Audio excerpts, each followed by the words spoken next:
Atenção, porque a seleção brasileira pode ter uma surpresa enorme na próxima convocação. Um nome totalmente novo pintando na lista de Carlo Ancelotti. E ao mesmo tempo, um dos jovens mais badalados do Brasil começa a viver seu primeiro momento de pressão na Europa.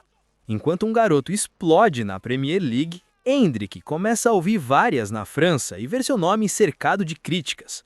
Hoje a gente vai falar sobre 3 coisas muito importantes que podem mudar o ataque da seleção antes da Copa do Mundo. A possível primeira convocação do jovem Ryan, o momento absurdo de Igor Thiago na Inglaterra e também a turbulência que Endrick está enfrentando no Lyon. Então já deixa o like e se inscreve no canal, porque aqui a gente acompanha tudo o que acontece com os brasileiros no futebol mundial. E vamos entender por que Carlo Ancelotti está olhando para novos nomes agora. O primeiro ponto dessa história começa com uma ideia muito clara de Ancelotti. Futebol é momento. E se for por momento, tem jogador brasileiro vivendo uma fase simplesmente impossível de ignorar. A grande novidade da pré-lista da seleção é Ryan, atacante revelado pelo Vasco, que chegou agora ao Bournemouth e já começou sua trajetória na Premier League de forma impressionante. São 2 gols e 1 assistência em apenas 6 jogos. Desempenho que inclusive colocou o garoto de 19 anos entre os indicados a melhor jogador do mês de fevereiro na Inglaterra. E essa convocação possível não acontece por acaso. Ela surge também por necessidade, porque Rodrigo está fora da Copa do Mundo por causa de uma lesão no joelho, e Ancelotti precisa encontrar novas alternativas ofensivas para o Brasil.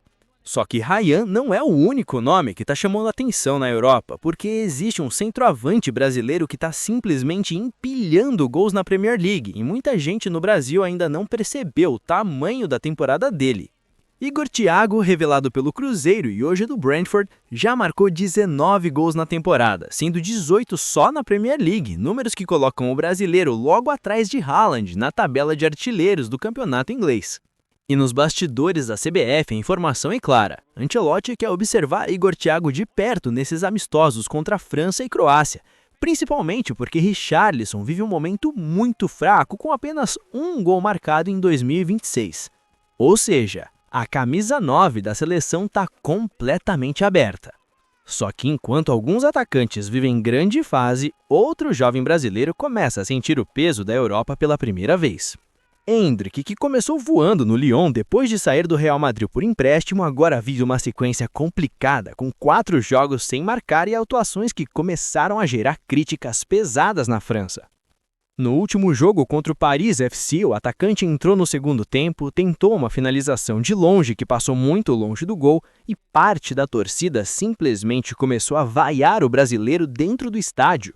A imprensa francesa também não pegou leve. O jornal L'Équipe chegou a classificar a atuação dele como catastrófica e na eliminação do Lyon para o Lens na Copa da França, o brasileiro recebeu nota 2, sendo apontado como o pior jogador em campo.